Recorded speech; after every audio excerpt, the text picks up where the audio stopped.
तो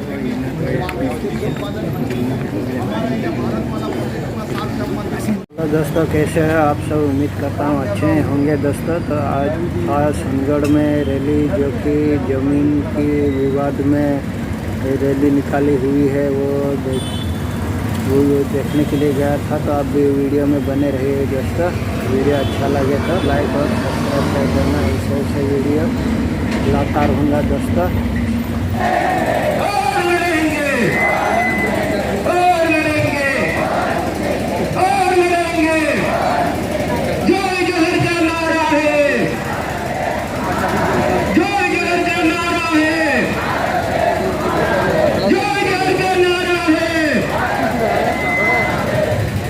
આજે આપણે સૌ આદિવાસી જનઆક્રોશ રેલીમાં એટલા માટે આવ્યા છે કે આદિવાસી સમાજ પર અવારનવાર આ સરકાર અત્યાચાર કરે છે, અન્યાય કરે છે અને આજે પણ આપણે એના વિરોધમાં ખાસ કરીને આપણા વિસ્તારમાં આખા ગુજરાતમાં આદિવાસી સમાજ પર જ્યારે પણ આફત આવી પડતી હોય ત્યારે આપણી વચ્ચે ઉપસ્થિત રહેતા હોય એવા આનંદભાઈ પટેલ સાહેબ એમની સાથે સાથે એ 85 વર્ષની ઉંમર કહેતા હતા પણ હંમેશા અમને ઉત્તમ ઉદાહરણ પૂરું પાડે છે, જોમ પૂરું પાડે છે અને સમાજની જે કંઈ રેલી હોય એમાં પણ તેઓ આવે છે અને યુવાનોને પણ પ્રોત્સાહન કરે છે એવા અમરસિંહ કાકા ઉપસ્થિત આદિવાસી સમાજના તમામ આગેવાનો અને આજે 7 કાશીની ઘટના હતી અને એમાં જે ટીયર ગેસ છોડ્યા એમને એવું લાગ્યું કે આ સરકાર અને આ પોલીસ તંત્ર આદિવાસીઓ પર દમન કરે છે અને એના વિરોધમાં આવેલા તમારા તમામ મારા ભાઈઓ બહેનો અને યુવા દોસ્તો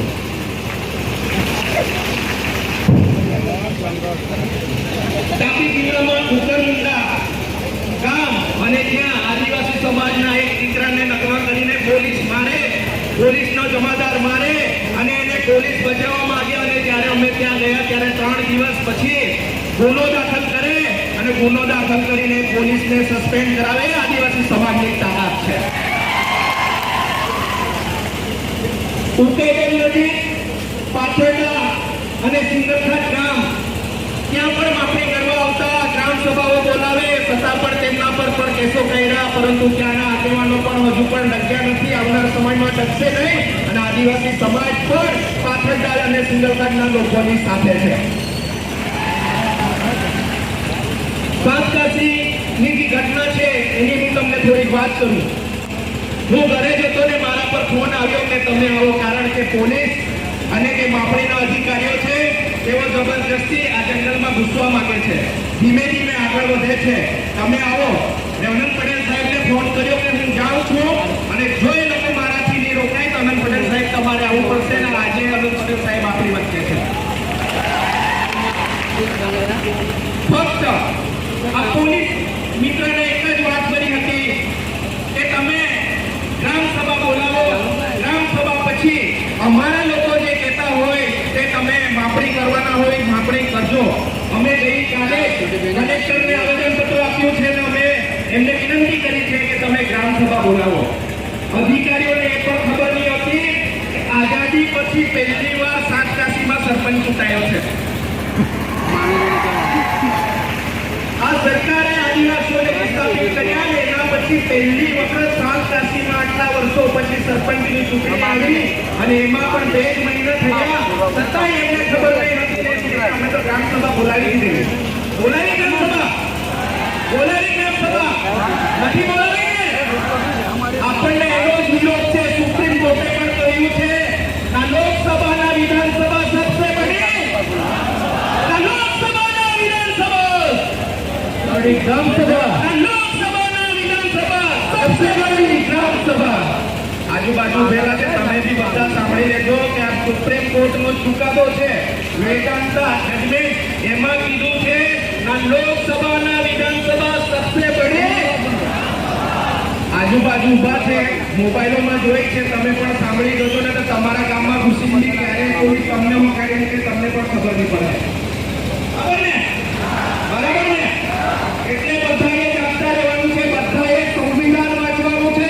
ફૌજી પક્ષી રમવાનું બંધ કરી દેજો, સંવિધાનની બુક વાંચવાનું ચાલુ કરી દેજો। બાકી તમે તમારા ગામમાં સુરક્ષિત નથી। જો તમારે સુરક્ષિત બનવું હોય તો તમે અમારી જે વ્યવસ્થા પર નીકળો છો, તમારે સુરક્ષિત બનવું હોય, તમે સંવિધાન વાંચો, જો તમારે સુરક્ષિત રહેવું હોય તો સંગઠિત થવું પડશે. સંગઠિત થશો ને? થશો ને? આપણે બધા ગામડે રહીએ છીએ ને? રહીએ છીએ ને? આપણું ખેતર હોય, એ ખેતરની બાજુમાં કોનું ખેતર રહે? કોઈ કહેશો તો ખરા, કોનું રહે? આપણે આપણું ખેતર હોય, એની બાજુમાં કોનું ખેતર હોય? ભાઈનો હોય, સગાવાલાનું હોય. સગાવાલાનું હોય ને, એક ફૂટ ચારો કાપે તો બી આપણે સગાવાલાનું પાછું છોડી નાખીએ છીએ. થાય છે કે નથી થતું? એક ફૂટ ઘાસ કાપે એટલે માથું ફોડી નાખે, થોડી જગ્યા લઈ લે એટલે લડવા લાગે. આવું થાય છે ને? અરે આપણે ગામડા ઉઠાડી દેવાની વાત કરે છે. એ લોકોને શું કરે? એ લોકોને શું કરે? અમારી પાસે અનંત પટેલ જેવા નેતા છે, અમારી પાસે કલ્પેશ પટેલ જેવા નેતા છે, અમારી પાસે વૈભવ ગામિત જેવા નેતા છે, અમારી પાસે અમરસિંહ કાકા જેવા નેતા છે. અમે કોઈથી ડરવાના? આ પોલીસ તંત્ર અને સરકારી તંત્રને એવું લાગ્યું હશે કે સાત કાશી જાય તેની ફૂટેલી કારતૂસ 19 ટીયર કે ફોયડા, એક્સપાયરી ડેટ વાળા ફોયડા એટલે યુસુફ ગામિત ડરી જશે એવું લાગતું હોય, આદિવાસી સમાજ ડરી જશે એવું લાગતું હોય, પણ બોર્ડર પર પેલા શું મૂકવામાં આવે? પાકિસ્તાન સાથે પેલા શું મૂકે? તોપ મૂકે છે ને? અને તોપ લઈને આવે તો બી અમારા વિસ્તારની એક ઇંચ તમને જમીન આપશું નહીં, નહીં આપીશું, નહીં આપીશું. શું તમે આપવાના છો? શું તમે આપવાના છો? એટલે સરકારી તંત્રને પણ કહીએ છીએ કે એક્સપાયરી ડેટ વાળા ટીઆરએસ છોડ્યા છે, પિસ્તોલથી કોઈ મારવાનું નહીં વિચારતા. તમે તોપ લઈને આવજો તો બી અમે અમારા વિસ્તારમાં તમને પૂછવા દઈશું.